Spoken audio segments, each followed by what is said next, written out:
Today we're going to learn some in Reish Samach Gimel Sif Yud. What we're going to be learning about is incredibly relevant, and we're going to discuss exactly when a person accepts Shabbos upon himself, and very important, relevant halachas pertaining to lighting Shabbos candles. The Sif is very long, and it's going to be broken up into sections, and the relevance, as we just said, cannot be overemphasized.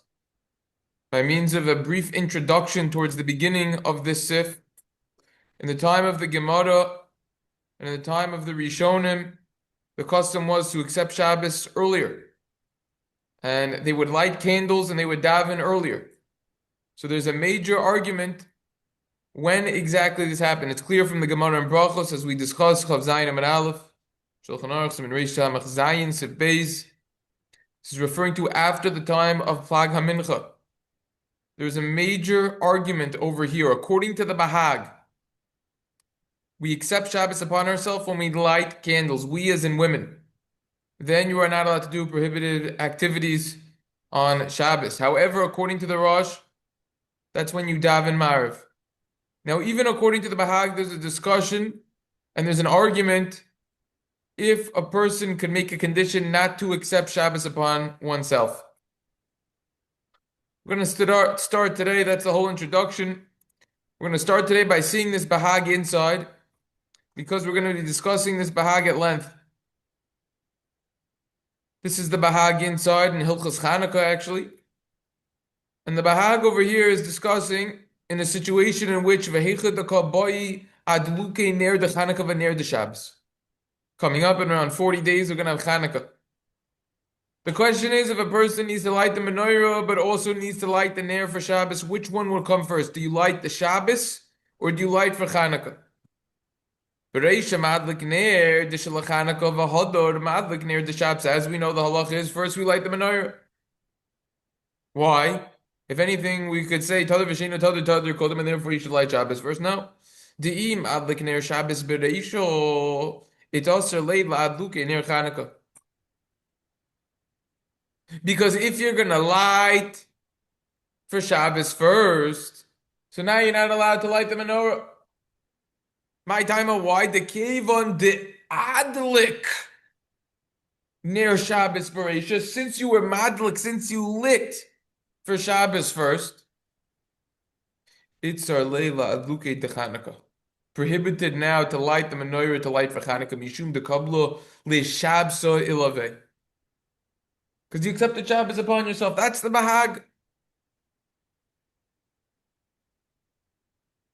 The Torah over here comes along in Sif Yud. Parenthetically, this is actually where the Torah ends. The Torah ends at Sif Yud right over here. On this simon.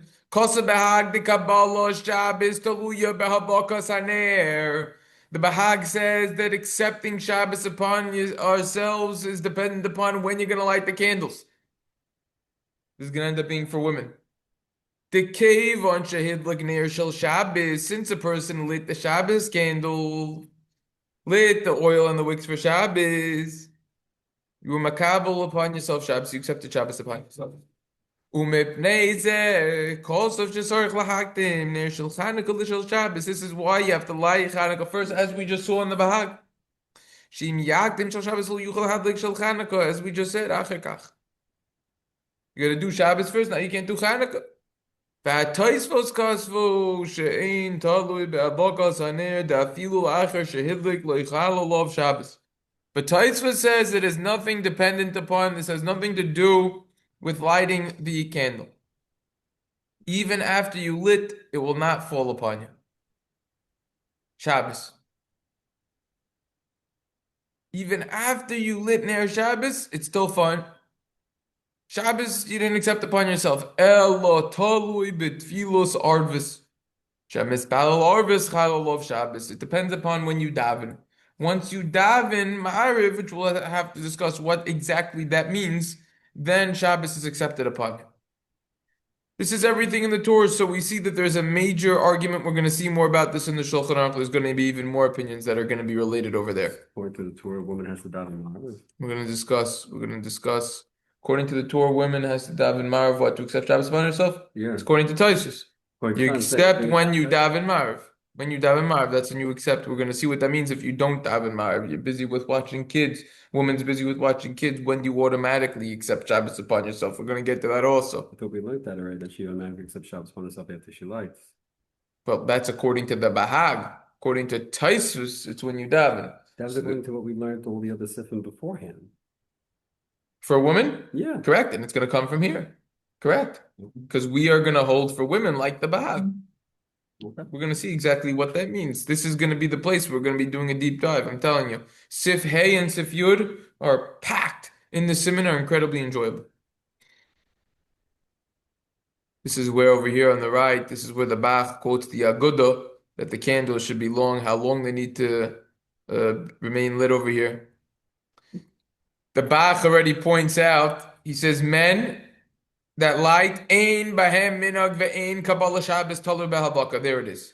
If a man lights, a man does not accept Shabbos upon himself when he lights, even according to the Bahag. Question is, why not? What is different between a man and a woman regarding that when a woman lights, she would accept Shabbos upon herself, unlike a man? Hold that question, we'll come back to it.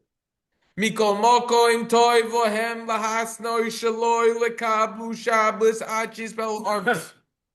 Nevertheless, says the Bach, which became famous from the Mishnah Berurah because he quotes this. Nevertheless, if a man lights, it's good. It's tov for him. It's good if he makes a condition that he's not going to accept Shabbos upon himself. When he's lighting, he waits until mariv. Shekain hinig maharam v'tziva lahasnus v'vei b'tzoyis v'kot v'shiur shalahitzim v'pel l'shekachai b'daisosag. Even if a person didn't verbalize, I hereby and verbalizing that I am not accepting Shabbos upon myself when I light, rather it's until I daven. You don't even need to do that. You could just think it. That's enough. Beis Yosef over here. It's a beautiful Beis Yosef. He quotes a lot of different opinions. The Ran actually made this Bahag famous that we just quoted, the Chuvas HaRamban. They all agree with the Bahag over here, the Mordechai, but the Rosh says otherwise. The Rosh says that it's implied from the Gemara that accepting Shabbos has nothing to do with lighting the candle. It depends upon when is a person going to be davening mariv. That's what it depends on. Rabbi Yerucham says this as well. It's nothing to do with lighting. It also appears that way from the Magen Mishnah at the end of Hilchas Chanukah, when he comments on the Bahag. He goes into that more. It's also what the Smag wants to say, Sefer Mitzvahs Gedoylus. That's the Hagos. So we have a major argument when exactly we accept Shabbos upon ourselves, which would have major halachic ramifications, as we know.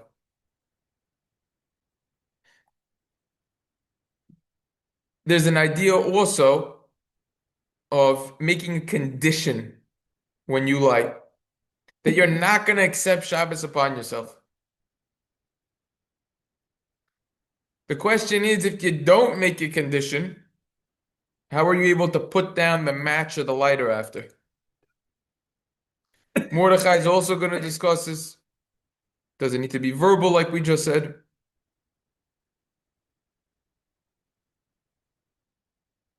So now we see a difference from the Kol Bo between everyone else and the mother of the house who's lighting. The mother of the house, after she lights or after she recites the beracha, there's no greater way of accepting Shabbos yourself. You're saying a beracha, the hablik Meir Shabbos, for sure you're going to accept Shabbos upon yourself. And it wouldn't even help if she made a condition. So we see now another opinion. We see an opinion within the Bahag. According to the Bahag, you accept Shabbos upon yourself, will you lie? Could you make a condition you're not going to accept Shabbos upon yourself? Two different opinions. According to the Kol Bo, you can't. Comes along the Sheboli Haleket and says, there are some people, Yesh anoshim shemadlikin haner bipsila. Some people, when they light Shabbos, when they light the wick, they use a psila. He calls it shemadlikin haner bipsila. They light with a wick. This means nowadays is a match. Va'acher sheberchu v'hedliku haner mashlichin hapsilot. And then after they light, they throw the match to the floor. The Gam Bahag oiser lahadlik ner Chanukah acher ner Shabbos. We saw also the Bahag says you can't light menorah after you light Shabbos. What comes along with Binyamin? Says, what are you talking? Im toimer shehabrocho chashuva kabbalah Shabbos im kenya also lahadlik. If you're gonna say that the bracha is considered that now you're accepting Shabbos upon yourself, now you're not allowed to lie. So how could you ever say a bracha beforehand? No, no, no. You don't accept when you say the bracha, you accept when you light. Like the Bahag, the Kol Bo. Let me ask you a question. If you're gonna tell me that you light that you accept Shabbos upon yourself when you light the Meir, how could you light more than one? Except the Shabbos. No, no, no, no, no, no, no, no. Package deal. The Kol Shabbos they're all considered like one. Vishoru, and therefore it's going to be permissible. Unlike when you extinguish the match that you used to light from. This is a well-known idea of after you light, you put the wick down, you put the match down, excuse me, and you don't directly extinguish it. Well-known concept. There's an obvious question on this, though. I mean, this is the Torah. There's an obvious question on this, though, which is I don't understand. I understand the Sheboli Haleket. He's talking in the world of the Shulchan Aruch. We're going to call it the world of the Shulchan Aruch right now. According to Shulchan Aruch, which we learned in Sifei, simple explanation from Sifei, a woman accepts Shabbos upon herself when she actually lights, not when she says the beracha. Okay. Now, accordingly, it makes sense. According to the Shulchan Aruch, you say the beracha first. She didn't accept Shabbos upon herself, according to Shulchan Aruch. Then she lights. And then she accepts Shabbos upon herself. Oh, now we need to come on to the Sheboli Haleket. Now we understand the basis for the custom of putting down the match so that you won't cause it to get extinguished. But I don't understand something. As Ashkenazim, we hold like the Rama, who came from the Mordechai, the Maharil over there. The Rama says, no. According to the Rama, you simply it could be that you accept Shabbos upon yourself when you say the beracha. Therefore, what we do is first she lights, covers her eyes not to get pleasure, as we learned, then says the beracha. I don't understand. If it's before the beracha, I had this question for years.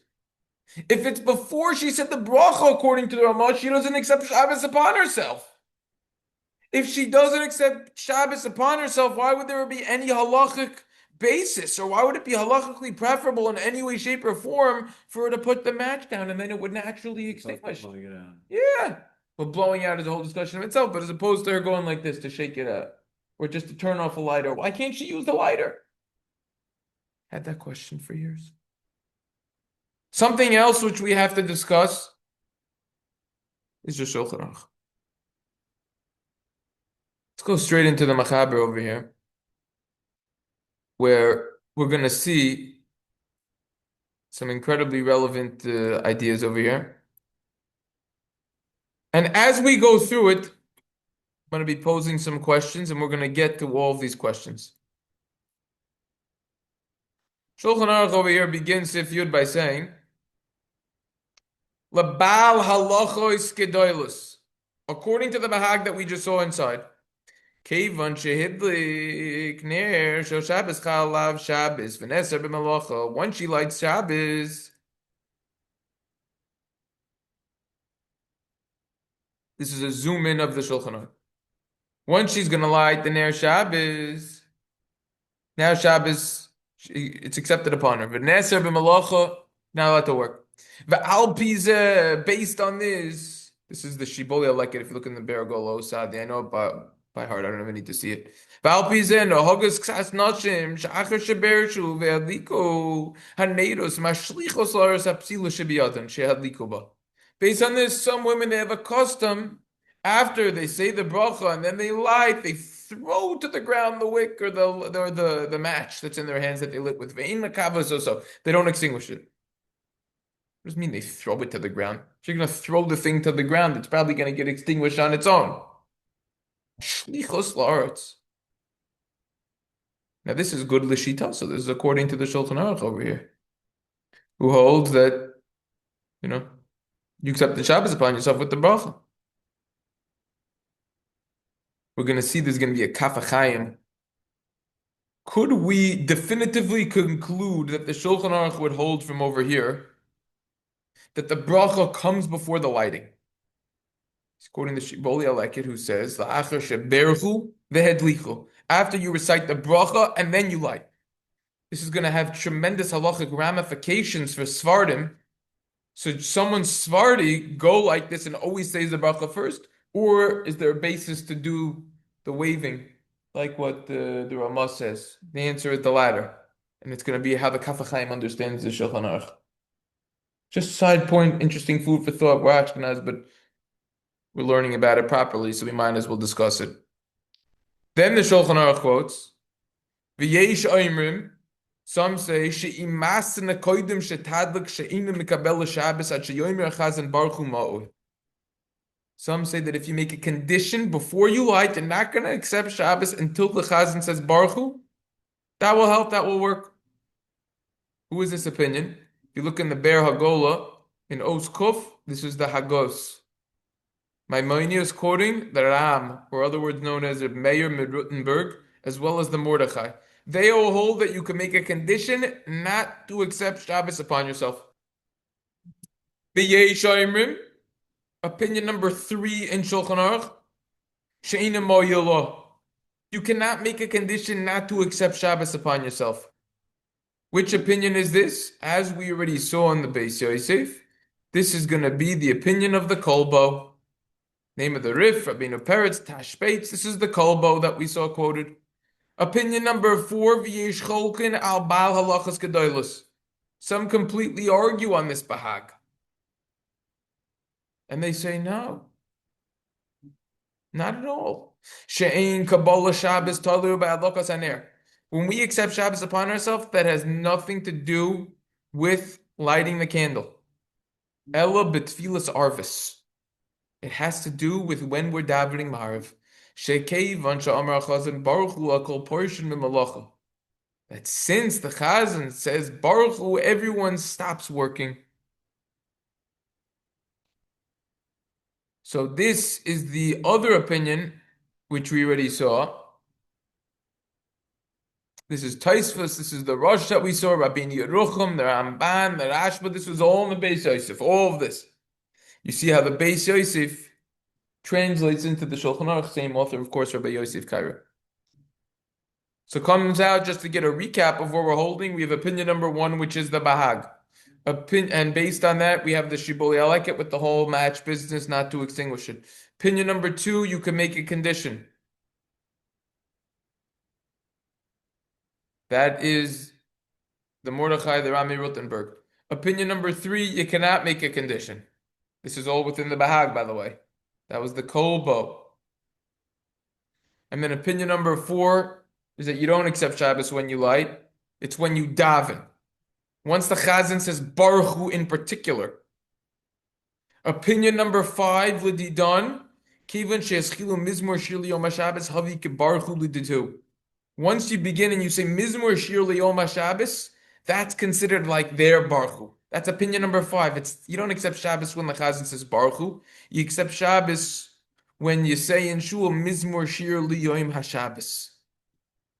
That's opinion number 5. This is the Rabbeinu Yerucham. This is a Mordechai. These are all, of course, within the opinion of the Rosh and Tosfos. So how do we hold? We have 5 different opinions. It looks confusing. It's actually quite simple. The Rama pipes in, V'haminog she'oiso isha hamadlekes mikabel Shabbos b'havaka. Custom is that if a woman lights, she accepts Shabbos upon herself when she lights, like the Bahag. Imlo, unless she makes a condition originally when she lit, stating that she's not going to accept Shabbos upon herself. Even if you make a condition in your heart, that's enough. But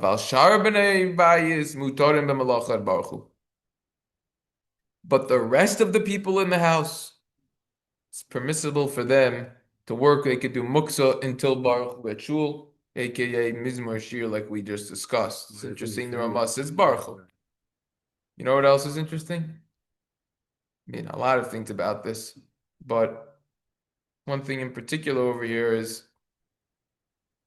the Rama is coming along and saying, okay, there's a difference between a man and a woman. He doesn't specify why. He says that. Right? So now the question becomes over here, what is, first of all, it's very interesting because the Rama doesn't say anything about, oh, okay, only make a tanai, a condition in a pressing situation, which is what we're going to hold like. The Rama doesn't say that. He doesn't say that at all. But what else is very interesting is, where's the Shulchan Aruch coming from? The Shulchan Aruch is the Shulchan Aruch is quoting the Bahag.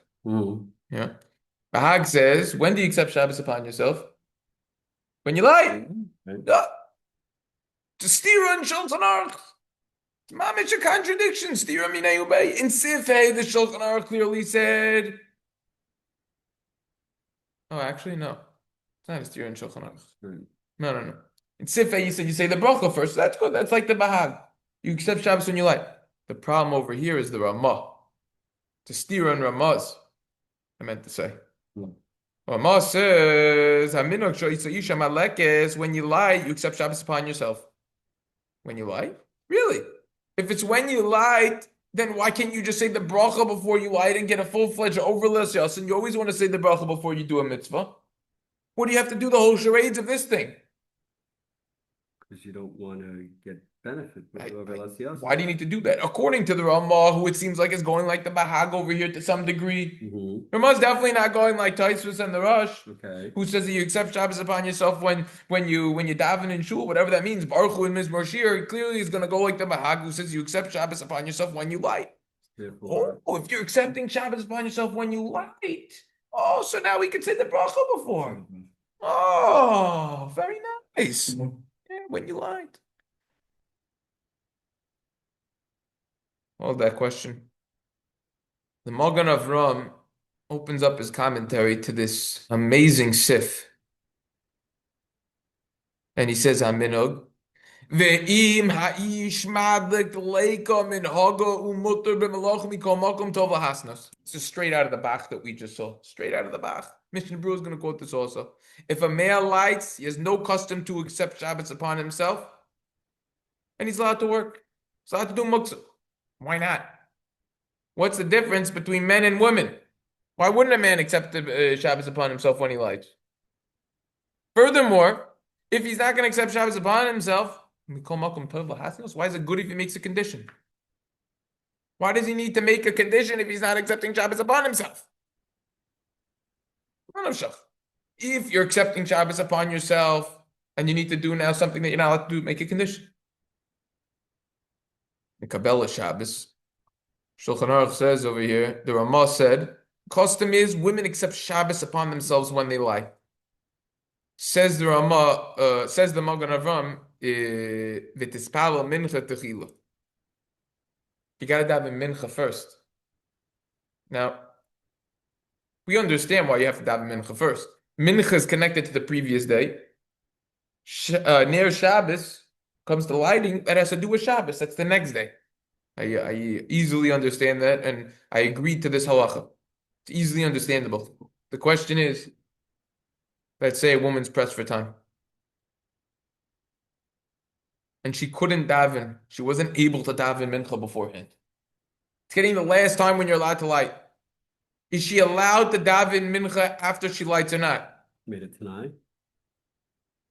Let's say, could she make a tanai? And let's say if she didn't make a tanai. She didn't. Let's say if she didn't, and could she even? Should she even? We're Oh, going to learn about the tanai that you should only do it in a pressing situation. We're going to see that's going to be the general halacha. You probably knew that beforehand. So, to steer minay obey. When you accept Shabbos upon yourself, it's Shabbos. It's the next day. Oh, if it's the next day, now you can't have a mincha from the previous day. The mincha. What about a man? Let's say a man is lighting. Is it also good for him to daven mincha before he lights? Because if that's so, then he should be very careful to daven with mincha gedola, which there are very few ones, Erev Shabbos in most Jewish areas, unless you're in areas with yeshivas. But if you're not near a yeshiva and you're working in the city, it's not so practical. Whatever it is, yeah, okay, I'm saying. Big Jewish areas, relatively speaking. Then you'll have mincha gadol, but even so, you look at the amount of people that are there, only 5% of all religious Jews usually are the mincha gadol, you know. So what about a man? Because the Rama, this is only in the world, this Magen Avraham is only in the world of the Rama, who's only discussing a woman over here, a female. So you accept Shabbos upon yourself unless you make a condition. The world of the Rama over here, it seems like, oh yeah, you want to make a condition? A woman wants to make a condition, act to accept Shabbos upon herself. Very easy. She could just make a condition, no problem. Ain't baya. Comes the Magen Avraham and says, what are you talking about?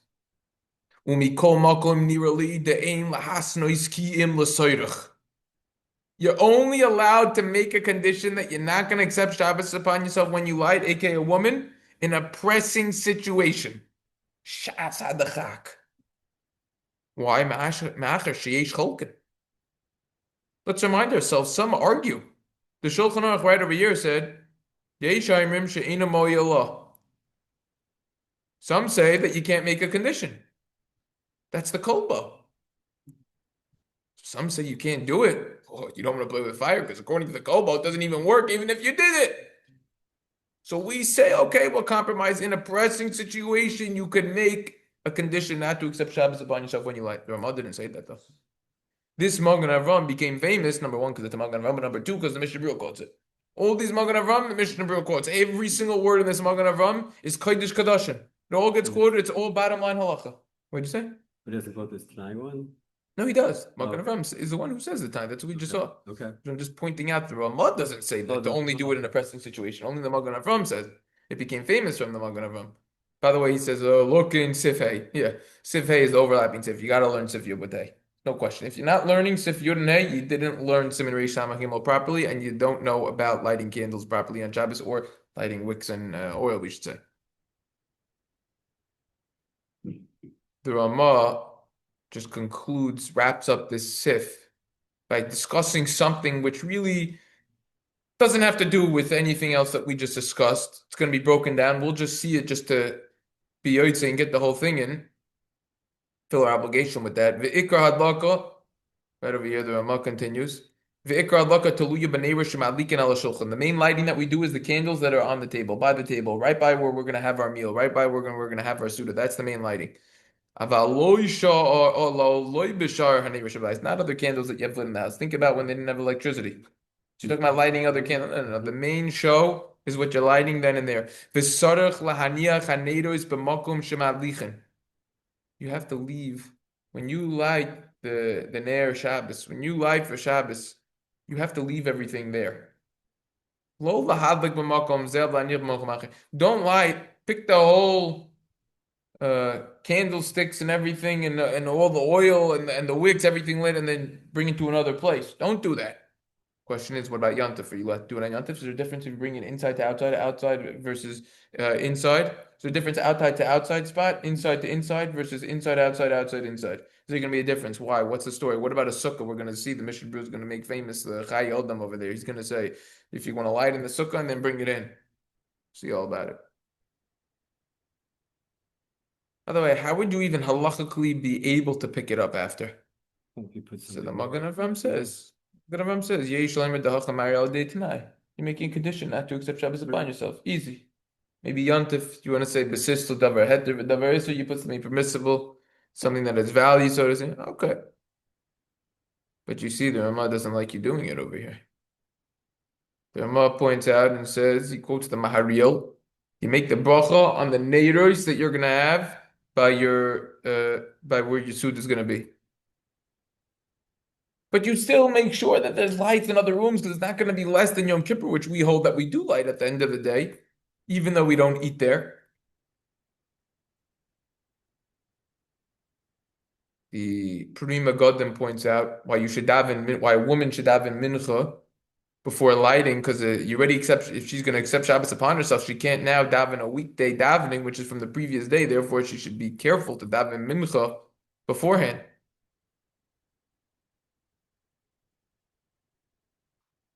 The Machasisa Shekel also echoes that point as well.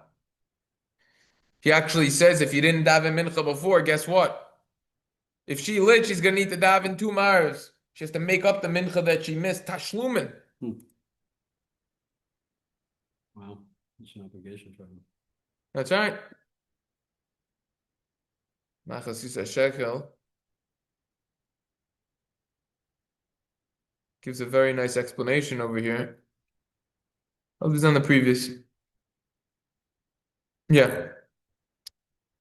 So at the end of the day, everything today, believe it or not, is an introduction to the Sif. That's right. Because the nuances and the halachic ramifications that come out of this are incredible. The Magen Avraham, for example, just to end with one more question that we're going to tackle. The Magen Avraham specified a woman accepts Shabbos upon herself when she lights, and you should only make a condition that you're not going to accept Shabbos upon yourself in a pressing situation. What's a pressing situation? If she gets thirsty, but she has to light now. She's not allowed to drink after. She's not allowed to eat after because now she has an obligation of Kiddush. Could she make a condition now that she wants to eat after? Is that considered necessary? Is that considered l'soyrech? What exactly is considered in a pressing situation? Only if it's needed to make the condition. Furthermore, could you make a condition? I'm a woman, I'm lighting, I'm going to accept Shabbos upon myself. I'm not going to do muksa. I'm not going to do activities that I'm not allowed to do b'Shabbos. All I want to do is drink after. Can you partially accept? That's fundamental. How should we accustom ourselves nowadays with that match now that we go like the Rama? That's the big question. Mitzvah Hashem, tomorrow we'll continue. Have a wonderful day. Oh, okay. Sure. Absolute fire today. Grazie,